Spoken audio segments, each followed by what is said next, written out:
welcome everybody. This session is all about how do you get more clarity and get to be understood first time. So have you ever found yourself in this situation? You are thinking to yourself, why aren't people doing what I want? Why do I have to repeat myself? This is common sense. Why aren't they doing what is absolutely obvious to me? I shouldn't have to tell them again. I shouldn't have to explain this. If this is kind of ringing true for you, then please do pop a yeah in the chat, because that means we're all in the right place. And what I would love for you to do is to consider whereabouts more clarity would be really helpful for you, because that's our main focus of today. And one of the inspirations for our session today was that actually being understood, making things clear, and getting the team on the same page as you is a frequent thing that comes into the coaching conversations I have with clients. And when we reflect back and think about our experiences running teams, it was also something that was a real common irritant. So today's going to be all about us sharing what we've learned, what we know, and giving you really practical tools, skills, and activities that you can go and put into your workplace straight away. So if there is anybody here who doesn't know us, hello, my name's Amanda. And I am Simon. And we're a husband and wife team. Our business has been running now for 8.5 years, and we are very much focused on helping technical leaders become as confident managing people as they are with their technical specialism. So in amongst all of that are things like using neuroscience to decode the way that us as human beings interact with each other, form relationships, and understand each other. And I think, it's worth emphasizing that the skills that we're sharing today and that we share all the time, we're really committed to sharing those with people and building these skills, because these are skills that everybody can learn.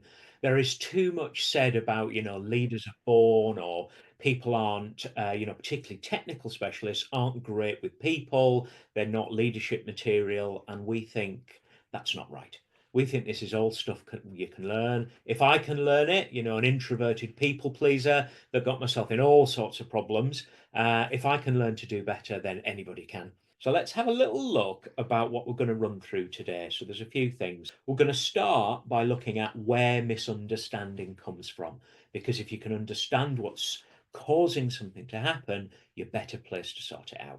Then we're going to cover what is really, I think, one of the fundamental kind of points that we want to make today, and is fundamental to our approach to being understood. And this is this point that understanding is co-created. It's not given to people. So we create understanding together. It's not one person giving it to somebody else. So then we're going to have a look at how to adopt an approach that makes this happen, this created shared understanding. How do you make that happen? A series of questions to ask to get the team talking about this together, and then how to organise the conversation so you're going to get to that point. So it's a real practical session about the approach that you adopt, the questions that you can ask, and how to structure that conversation. And then say we'll do a nice bit of Q&A hopefully towards the end. So what I'd like you to do then is to think about whereabouts at work would you like to create more clarity? So where do you think that misunderstanding might be getting in the way? You've all chosen to give up your time to be here today. So my guess is there is something or somewhere where there is a level of misunderstanding or low level clarity. So where is it that you want to have that clarity? And I'd like you to keep that situation in mind as we go through the next 30-40 minutes together, so that you can apply what you're hearing to that real life situation. Yeah, that's the best way to learn something new. If you can listen to what we're saying, but then make that direct connection to your experience, that's going to mean that you get so much more out of this. Okay, so while you're just having a little think about that, we're going to start off by talking about where misunderstanding comes from. Because as I say, if we can learn this, we can stop it happening. So the first thing I want you to have a little think about is this idea that we all see the world differently. I think this is super important. And this is because why do we see the world differently? We've all got pretty much the same eyes. We're all the same all our biology is the same. So why do we see the world differently? And that's because our brains translate what we hear and what we see. And how this translation exercise works is it takes all of our experiences throughout our whole life to make sense of the data that our eyes and our ears are giving to us. So everything that we hear, everything that we see is being interpreted by our brains through our experiences. And obviously, we've all led different lives. We've all had different experiences. So that then creates this idea that our model of the world, our map of the world, how we understand the world around us is unique to us. So we all see the world differently. And this is where misunderstanding comes from. And this is why this idea that something might be obvious or common sense is completely wrong, because something might be obvious in your map, but it's not obvious in somebody else's. So let's just play a little bit of a fun game. And what I want you to do is pop into chat what pops into your mind as soon as you hear the word cat. So what does cat mean to you? Let's see. What have you got? What have we got in chat? What's popping into your head? A pet, cute, George, the neighbour's cat, a feline. Look at Jordan. Oh, bored. Cat board. Okay. Rob, that's very intriguing. Oh, other people post pictures of their animals. Your pet, excellent. So some people, if you are allergic to cat fur, might be thinking, Yeah, that's what I think of. I think of asthma attacks. you do. Other people might think about cats as being lions, big felines. We've all got these different ideas when we hear the word cat. Ah, you've just bought a cat scratching board. Thanks, Rob. I was like, board? What does that mean? That's super confusing. Okay, so now here's the next one. So I want you to look at these three boxes, and I want you to put into chat, what do you think about these boxes? Are they the same or different? Love it. Same, different, same. Oh, hashtag difference, which I think is same, but my eyes want to say different. Oh, I love it, Chris. I'm with you on the eyes there. So, so clever clogs there. The three inside are the same, however, the one outside is different. The three rectangles, I would say, are the same size. But if you have somebody with a really strong difference filter, which I do, then to me, they are different because they are in different positions. So the one standing up is not the same as the two on their side. Whereas for you, Well, I often say, I'm going to change my mind here, oh, are you? because I usually say they're the same It because I does. don't have a strong difference filter. So yeah, they're all boxes, they're all white. But actually, and somebody mentioned this, my eyes want to say different because the upright one looks narrower to me than the two landscaped ones. Probably change my mind every time I go through this, and that kind of brings the point home, doesn't it? That have a look at the chart there. We've got a whole range of different responses from people, haven't we? Yep. And all we've asked you to do is look at a couple of boxes on a piece on a screen, something incredibly simple, and we've got all of those different responses. So what happens when we're in the office and there's something really complicated going on? And can you imagine all of those different models of the world coming into play? All of those different mental models and maps of the world being used to translate something a lot more complicated than a couple of boxes on a screen. Yeah, and this is because we all see the world differently. So our brains translate what our ears are hearing, our eyes are seeing, and it shapes what we then view. And what we wanted to illustrate in this little bit of fun here is if we can't agree about cats and about boxes, then what hope have we got when we get into the office and we start wanting to convey really complex concepts to our colleagues? And we would like to think about this idea as the clarity gap, this concept of the clarity gap. So I see the world like this, I see the world like that. So this gap is created by these different models of the world. So what your team think and what they do is shaped by how their brain is translating. So you're on different sides of the clarity gap, and that's where misunderstandings coming from. We've got this clarity gap. So the idea we've got, everybody sees the world differently. My brain sees the world differently. Your brain sees the world differently. That creates this clarity gap that needs to be filled. But it's a little bit more complicated than that because we're quite emotional, us humans, aren't we? So emotions and feelings and stress responses have an influence on the clarity gap. So if we don't understand something, that can be quite confusing and frustrating, especially in a work setting. You know, we don't want to look stupid at work. We don't want to think we're no good. Any kind of small misunderstanding can create these feelings of confusion and doubt and stress. And what that does is make the clarity gap wider. So if we all recognize these sort of things, stress is getting in the way of understanding. Stress is making us hear things differently because when we get stressed, when we get emotional, we tend to hear the thing that we fear. So we hear what we fear, and that makes the clarity gap wider. So misunderstanding is creating the doubt and the fear, and that's making it even worse. So put this together in this kind of like what I've called the kind of clarity doom loop. And what this is showing is that very point where we maybe have a little bit of misunderstanding at first. That then creates confusion and doubt. Am I doing the right thing? Did I hear that right? Is this what they wanted? I wasn't quite sure.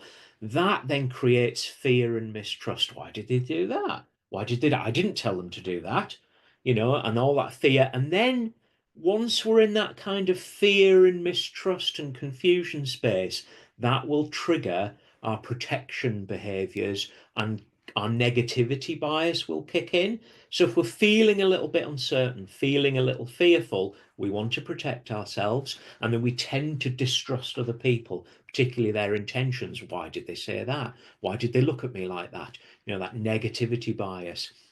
And then once we're in that mode, it's even harder to hear other people. We tend to misinterpret their intention, misinterpret what they've said, and literally hear different things. So that's how this doom loop here is how the clarity gap is getting wider and wider. So not only is misunderstanding there because our brains think differently, it gets worse, the gap gets wider because of the emotions and the feelings that misunderstanding throws up for us.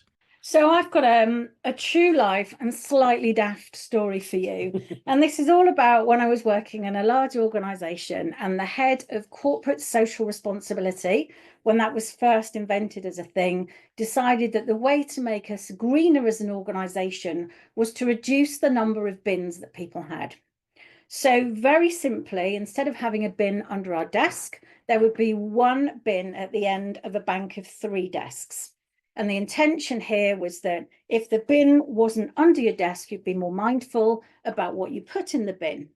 So this was conveyed as a way of helping the organization to be more green. So what happened? I was running a team at the time. I think there were about 13 of us in the organization, and some people were enraged. And they were enraged because this was seen as an infringement on their privacy, and that everyone would then see what they put in their bins. So some people were then saying, well, I'm going to have to bring a bag and put my rubbish in a bag so nobody sees what I'm throwing away. Some people felt that this was actually a way of trying to get the organization to save money and that it didn't work. So one of my team members spent ages working out mathematically how many people were in the office, how often they might put things in the bin, how long it took them to put something in the bin under their desk, and how much time it took them to walk to the bin at the end of the bank, and then times that by the year, and then had a cost that was being failed. Another member of my team thought that this was another us and them office politics and went round to see if all the other floors were in the same situation, and noted that the directors, who had their own offices, had a bin in their office and the bin hadn't been put outside of the glass office. And so that again was an issue. So we went from a very simple move, which was about let's try and be a little bit greener as an organization, to an outright rebellion with people really emotionally upset about their bins, and taking the view that today it's our bin, tomorrow it's our job. Another example, and I shared this on LinkedIn, was about a direct report I had called Nigel. So whenever I'd give Nigel an instruction, he would do exactly what I said, no more, no less. And sometimes, because he had more expertise than me in areas, I might ask him to do something that in reality wasn't the best idea, wasn't the most straightforward thing. And if Nigel had applied just a little bit more thought to what he was doing, it would have saved us rework. So Nigel started to get my face. And this was oh my goodness me, I can't believe what an idiot you are. What I gave Nigel to do got simpler and simpler, because basically I was finding things that he couldn't stuff up. And what I realized in going through the process of becoming a coach and learning the neuroscience of communication, connection, understanding, and clarity is actually, if I'd have worked in a better, more co-creative way with him, I would have got better results. Because actually I blamed Nigel's lack of skill, lack of capability, and poor attitude for what he was doing. And it never occurred to me that I needed to check for understanding first. One of the kind of points about understanding that I think really is important in that story about you and Nigel is that I bet you asked Nigel whether he understood what he needed to do. 100%. Is that clear? Yeah. That's what we do, don't we? We share something, we share an instruction, some new information, and we ask, do you understand? Did you understand that? And most of the time you get yeses and nods. But the problem with misunderstanding and confusion is that it's often hidden. So if somebody at work asks you, particularly if that somebody is your boss, asks you, have you understood? Your protection mechanism will kick in automatically, and you will say, yeah, of course I do. Because you don't want to make a fuss, you don't want to be seen as a misunderstanding, you don't want anyone to think that you weren't listening or you're not clever enough to perform the task. But it's really hard to take that at face value to say, do you understand? Yes, of course. All right, that's my job done. Everybody understands. But what we want you to understand in this is that asking that question is the start of a process, not the end of a process. So before we move on, I just want to pull that all together a little bit because we've shared quite a lot there. So where does misunderstanding come from? That's what we're trying to answer. Well, we think the clarity gap explains where misunderstandings come from, and this is this idea that we all see the world differently. Your brain and my brain have different maps for navigating and explaining the world, and that's the core of where misunderstanding comes from. And therefore, we need to work in order to bring those understandings closer together. The second point we looked at was the emotions triggered by misunderstanding, even something quite small, can end up making that clarity gap wider because of that doom loop that we showed you. And then the third point about misunderstanding is that they are hard to spot.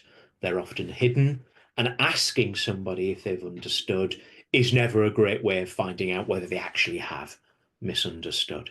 Brilliant. So what I'd love you to do is to think back to that scenario, that situation where you'd like more clarity that brought you into this session today. And I want you to just consider, is there anything that you can think about from the things we've shared so far that might be underneath that lack of clarity or might be driving your clarity gap today? Going back to the examples that I'd shared earlier, I think with Nigel, I didn't take the time to really make sure that he understood exactly what I was saying. I can be quite quick when I'm excited about things. I can share sort of 8 things at once. And I think I'd given him a bit of a brain dump and thought that made perfect sense. And because it was his area and his expertise, he'd just go off and get on with that. And I think with the bin story, what the head of corporate responsibility failed to do was actually talk about the intent. So people were really suspicious about what was being done. And so it wasn't that it was the wrong thing to do, it was just that nobody really understood why it was being done. Okie dokie. So we've had a little look then at where does misunderstanding come from? Why do people not get it? Why don't they understand? Why isn't it just common sense? So we now want to kind of shift now into how do you make it better? How do you tackle misunderstanding? How are you one of those people that is understood easily and quickly?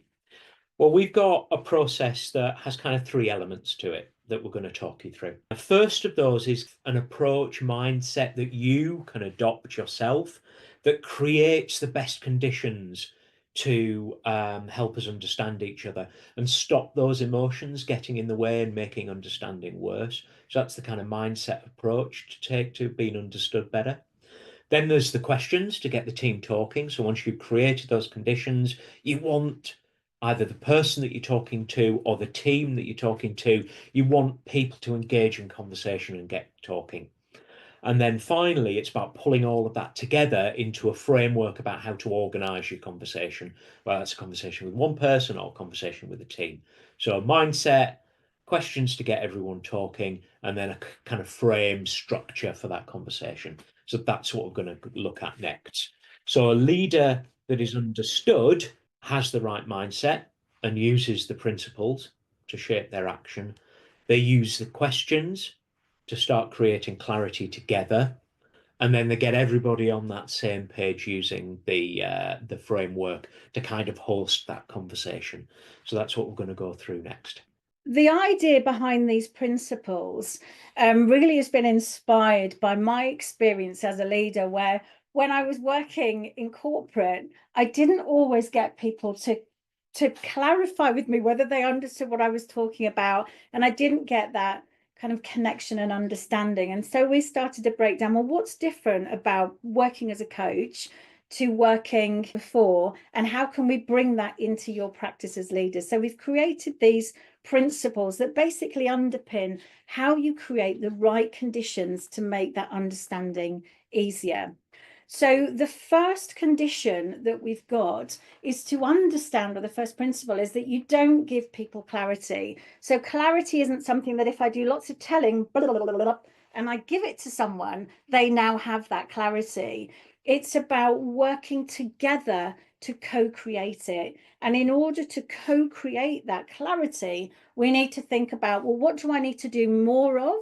So maybe it's about what could I share? What could I ask? How can I help to boost that understanding? And what do I do less of? So how can I reduce the telling and build in that sort of shared understanding? Is there anything else you want to add into that? Yeah, just a little. And it's about focus and energy. I think a lot of the times that when we have to talk to someone, when we have to explain something or get somebody else to understand, we take a lot of responsibility on our shoulders and a lot of the strain, if you like, to explain things properly. You know, you're fine-tuning a document, you're getting the wording exactly right, when actually it's about the conversation that you have with someone. It's a two-way process. It's not about you crafting the perfect statement. That might be the starting point, a good, clear statement, but then it's the conversation afterwards where that understanding, and particularly the shared understanding, is created. And I think, you know, if there's one thing that we'd like you to think about is this one, about how do you balance that energy, how do you balance that focus around not just the telling, but the telling and then the conversation and the discussion and that co-creation of the understanding.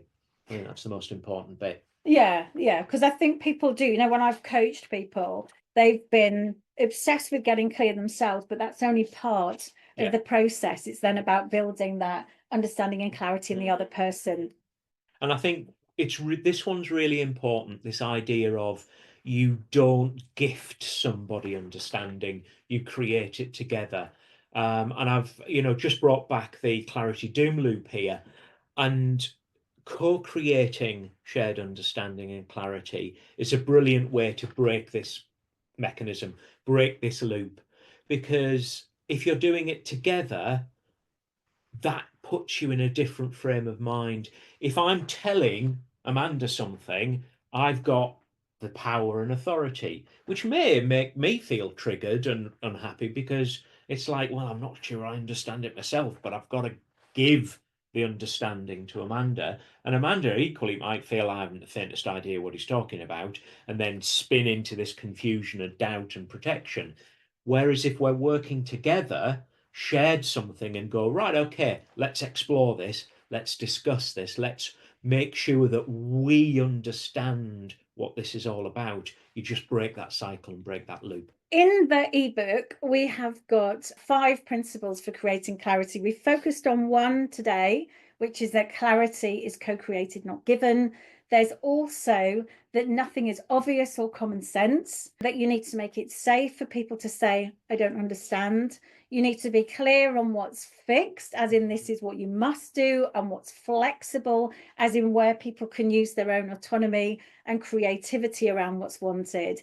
And also, very importantly, that clarity doesn't last. It's something that you have to maintain and you have to keep revisiting. And I think, again, this is something that comes up a lot in coaching conversations where leaders say, well, I told them. And it's like, well, when did you tell them? Well, I told them last year, 18 months ago, or even last month. And sometimes what you are working on, because of its complexity, that clarity keeps moving and changing. So we've got all of those principles there, which we can come back to. So we now want to have a little look at the real world scenario again. Yeah, so thinking about your scenario, what I'd love you to do is, with that in mind, that clarity is co-created, what is it that you maybe want to do less of or more of that's going to create more understanding? And if you can pop your thoughts into chat, and while you're doing that, I will have a little nosy at what's in there already. So Sophie said, I had a revelatory thought. Oh, I like that. Assumptions crowd into the clarity gap. They do, and that's the negativity bias. You're absolutely right. And then you're battling people's hidden assumptions. Absolutely. So she's understood with one particular project, they don't understand the fundamental why. Perfect. So then I would just want you to have a think about, okay, so given that, what could you do more of or less of to improve that level of clarity? Often what I say to my clients is, if you think about clarity as being something that, instead of it being inside your head, it's something that is outside of you and you look at together, it makes it much easier to then think about, well, what do we need to do to co-create this thing? And it helps you take things a lot less personally. I think that one there shared in the chat there, that I've got a current challenge getting someone in the senior leadership team to see the value of me and my team. And I think that's a really great one, and it's a common problem people have. And you often then, or I think I would, or I have done in those scenarios, fallen into that trap of trying to almost see it like you've got to argue your case. I've got to, if I can put my point across in a better way, surely they will get it and they will see the value.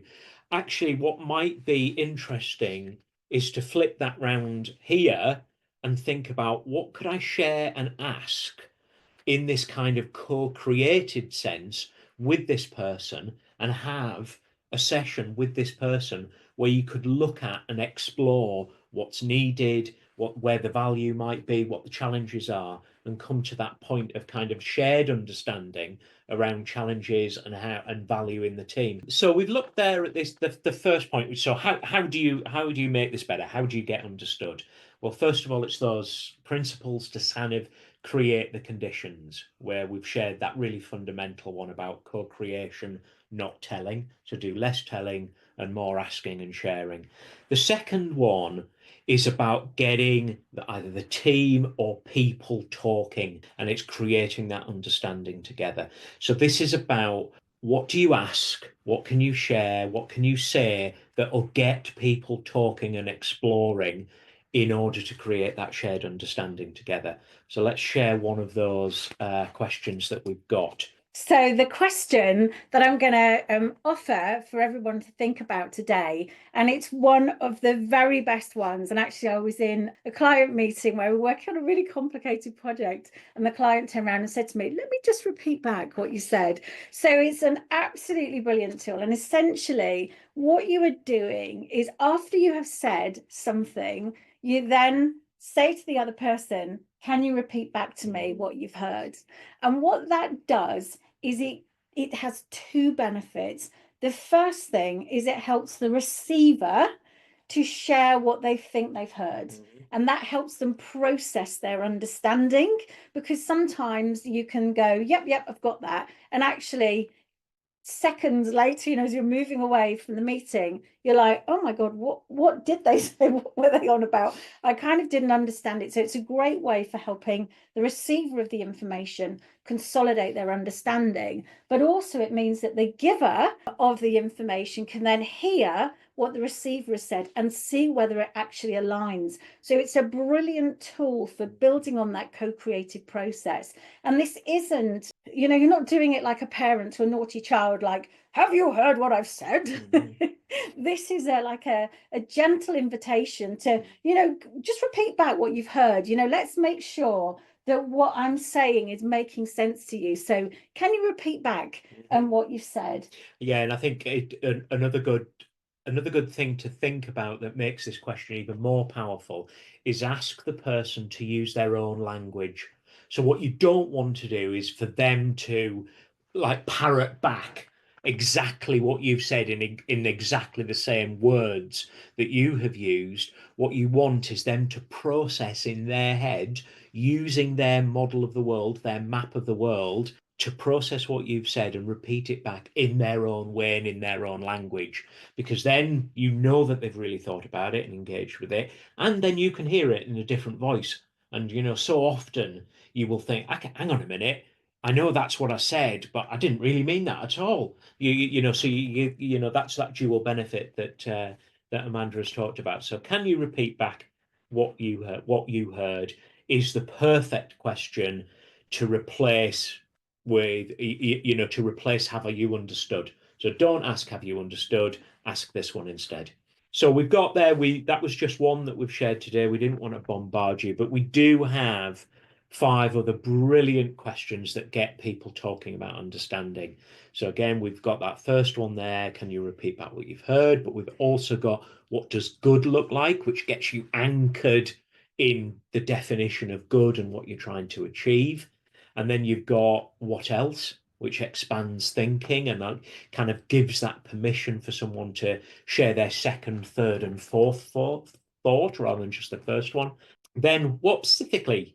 This is a great one to really get narrowed down on kind of meaning, understanding that granular detail. And then finally, which is very, very important because this moves you from a positive, constructive conversation into action and doing. So what action will you take? So it's getting round into that detail and then thinking about what are you going to do? What action are you going to take? So there are 5 key questions. And we've got all of this in our manual for understanding that is available now. And as Amanda said, I think some people have got it already, which is brilliant, but it is all there for you. So let's go back to your real world scenarios that you've been sharing in chat. And what I want you to think about is, okay, so if we just take the one question, can you repeat back to me what you've heard? Where could you put that within your conversation? When would be an opportunity to actually use this questioning to really understand what's going on in your colleague's mind, or what are they understanding about this, so you can start to build what have they got inside their head, and does it really match what's going on inside my head? To help me know how well I've communicated this task, can you use your own language to repeat back to me what you've heard? Yep, that would be perfect. I always think whatever we share is guidance and you need to make it your own, because this isn't about a magic phrase. This is more about changing the way that you talk to others. I think that's an interesting question about how do you ask this, so can you repeat back what you've heard, to a more senior person without sounding patronizing.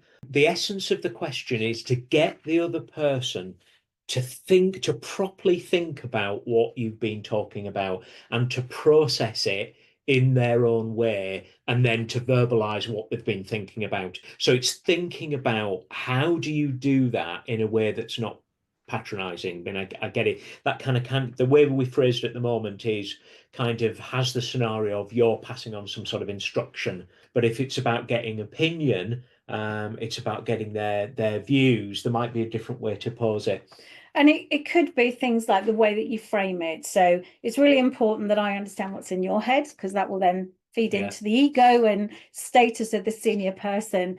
Can you help me by sharing what your understanding is of this? And so you're That's a good still one. getting them to repeat back what you've said, but you're doing it in a way that then perhaps is more appealing. Or, you know, my understanding is the vision is X, or I'm feeding into it by Y. What's your understanding of that? Yeah, I So think your understanding, your priorities, what's important to you in terms of what I've just shared, you know, that kind of thing. So let's just summarize everything that we've covered there for a moment. What we're talking about here is all about how do we get better at being understood? How do we become one of those people that gets things done, gets the right thing done, and gets that done quickly? So we've shared this idea of using principles, the one that we've shared, the fundamental one about understanding is co-created, not given, is these principles create the right conditions. You've got to create that environment and those conditions to be understood more easily, and our principles help you do that. Then it's about using questions to get people talking and, you know, creating that understanding together. So the most important point there is think of questions that are appropriate to the situation that you find yourself in to create that conversation about understanding. If you can have a conversation all about getting to a point of shared understanding, then you're more likely to get there. It's not a kind of, this is something I'm giving to you, do you understand? Yes or no? It's the conversation. And then we're going to pull it all together in a framework for planning and conversation. So this is the last little bit that we need to share here. So we would recommend that you use the questions, you use the principles, and structure your conversation either with an individual or with a team of people in this way. So it's really straightforward. You know, it's got 4 steps to it. And you start there with step 1 about checking in. So this is where that can you repeat what you've heard is a massively important question. This is where creating that shared understanding really starts to happen. Okay, so that's what you do first. It's about what have you understood, what have you heard, what don't you understand? It's all of those sorts of things. We then move into the second step, which is alignment, which is where that focus around definitions of good and what good look like really come into play. Because if you can build your understanding around alignment, around what you're trying to do, what does good look like, then you've got a really solid foundation that you can then build on.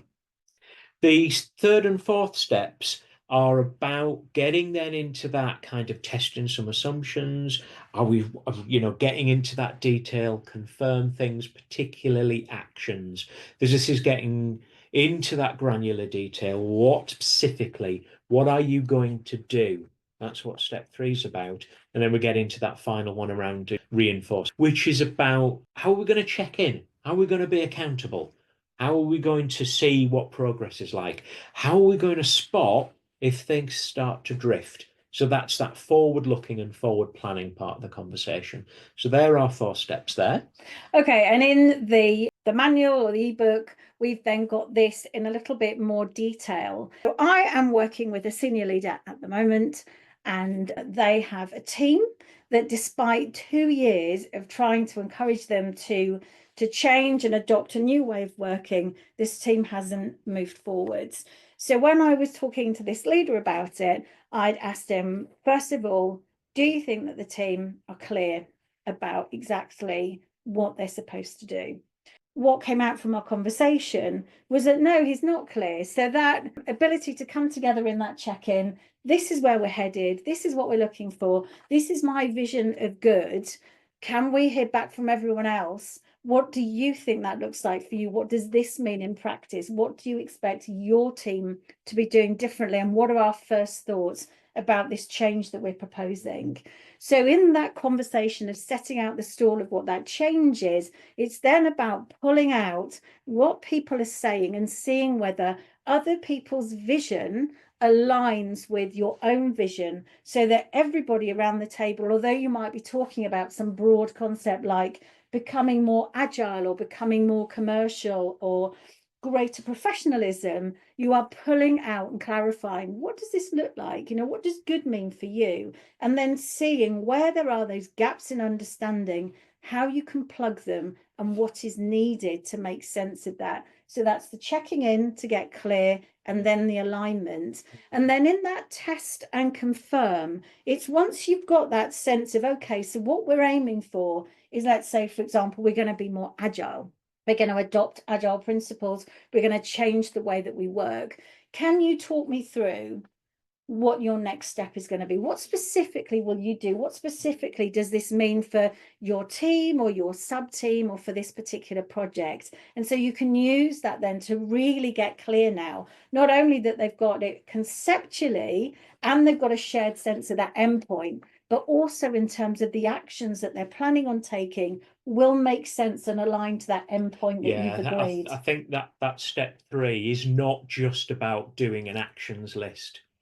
It's about really getting someone to connect with what they're going to do, because what that does is, when you're thinking about something academically or conceptually, is very different to when you're thinking about, what am I going to do? What action am I going to take? What am I going to do differently? It places that kind of onus on, well, I've got some responsibility here. I've got some skin in the game. I need to actually do something. So what is that going to be? And that's a whole different set of thinking, isn't it? So that's the real heart and soul of that step 3. And then the final bit in that reinforcing is thinking about the pace of action, the complexity of change. What do you need in terms of check-ins? And I think it is really helpful to agree whilst you're together about how are you going to check in and when is the next time and what are you checking for? And when you see things beginning to move adrift, it's to go back to step 1. So, okay, so just explain to me, you know, what is it that you're planning with this, and how do you feel that's going to get towards that end goal, so you can make sure that things don't drift and you can reset and bring yourself back to where you want to be.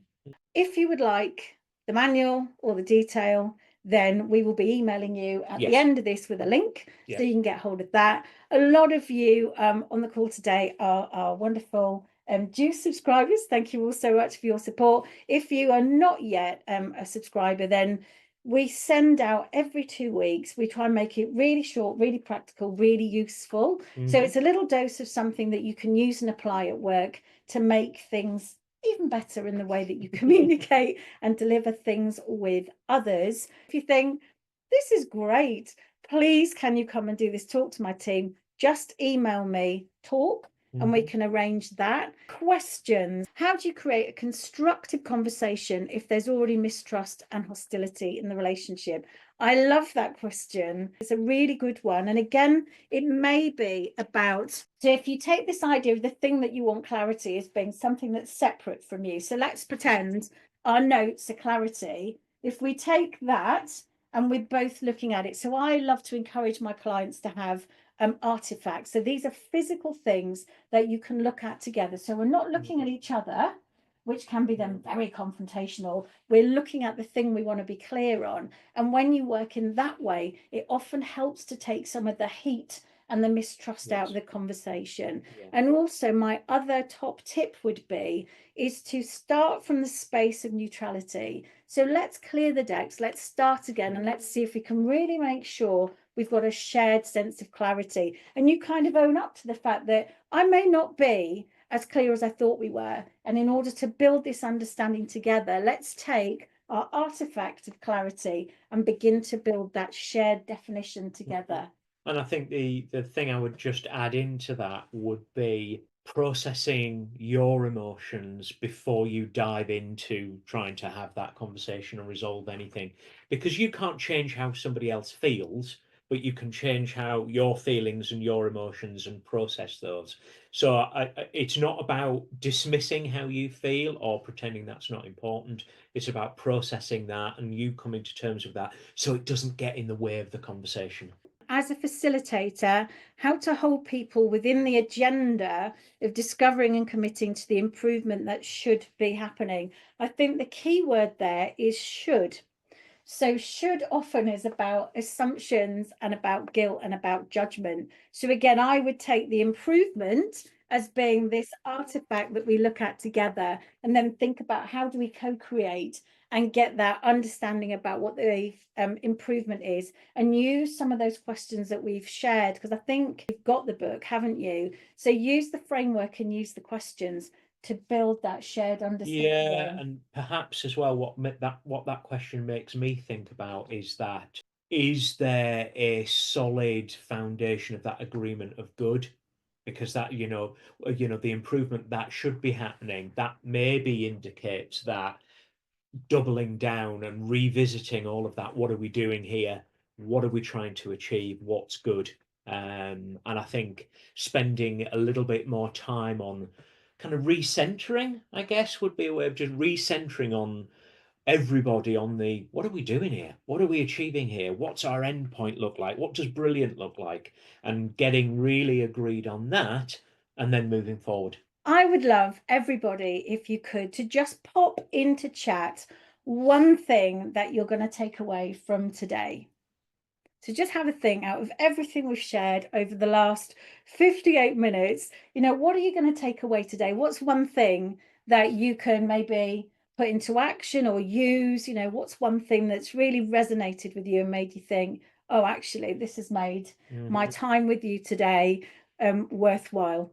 Explain intent to avoid assumptions and misunderstandings. Yeah, absolutely. It's so key. And we often think our intention is really plain and obvious, and it really isn't. To use the questions and seek shared clarity, because I know you've got the book as well. There's loads more questions in there that you can kind of use and dive into. Shared that the tips for avoiding confrontational situations in discussions is going to be really useful for him. Excellent. So if you've not put something in the chat yet, I would really encourage you to do that, because again, what you're doing is you're taking what you've heard and you're distilling it into a little bit of clarity there about, okay, so I've heard this, I've got a sense of what's inside in Amanda's head, and now this is what I'm going to put into action. Yeah, because sharing that it creates that shared understanding. Because looking at those comments there in the chat, you've all listened to Amanda and I for the last kind of 45 minutes or so, but you're describing it and using language that I haven't used. Yeah. Which is fascinating. Two-way conversation, exploration, rather than, oh God, I've got to somehow describe this thing so perfectly that everyone can understand what's needed. That's really hard, and puts a lot of responsibility onto our own shoulders. We're actually sharing that load and sharing that responsibility, and saying, actually, to get to a point where we all are on one page, that's all of our responsibilities to do, because we're all involved in that process. Yeah, it is. And I think, you do need to manage your own emotion, because I think when I go back to Nigel, I was kind of giving him my look and my attitude. So I needed to have a more positive view towards him, which is about changing me. But then it's about working together. It's not a passive thing, it's an active thing, and it involves both parties. Yeah. So thank you to everybody who's joined us today. Thank you. I hope that you have found it useful, and that you've taken some juice and some value, and you've got things that you can immediately apply. I will be emailing out how to get the book if you've not got it already. And as we keep saying, if you think, I'd love my team to hear this, then just email me, talk, and we can sort that out. Brilliant. All right, then. Thank you all so much. Thank you, everybody. And our next event's going to be about emotions, isn't it? Yes, emotions and behaviors. Yes. Yeah. All right, then. Bye, everyone. Thank you. Bye.